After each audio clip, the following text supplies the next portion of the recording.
Hey everyone, welcome back to the channel. Today I'm going to show you how to check if your Windows 10 or 11 device supports Miracast. If you've ever wanted to wirelessly connect your PC to a TV, projector, or another screen, Miracast is the feature you need, but not all devices support it, so let's find out if yours does. For the tech savvy, here's a command prompt method. Open PowerShell as admin.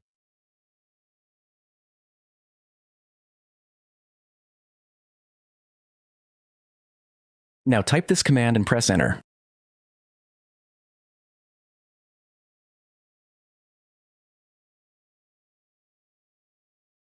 This will show details about your wireless network adapter. Scroll down and look for the line that says Wireless Display Supported. If it says yes, your PC supports Miracast.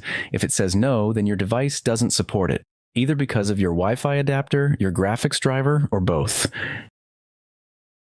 Let us check the second method. Let us use a built-in Windows tool called DirectX Diagnostic Tool. Here's what you do. Open the Run command and type DXDIAG.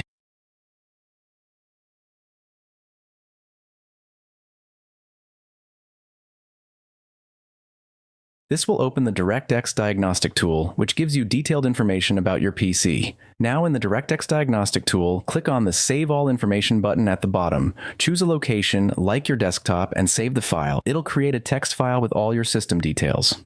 I already saved the file earlier myself, so it already exists. Open the file you just saved. Press Ctrl+F to open the search box and type Miracast. If your device supports it, you'll see something like Miracast, available.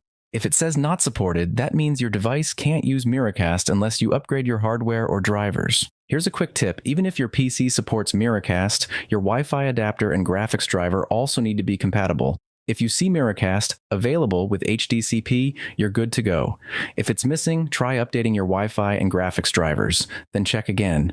And that's how you check if your Windows 11 or 10 device supports Miracast. If you found this video helpful, hit that like button, subscribe for more Windows tips. Thanks for watching, and I'll see you in the next one.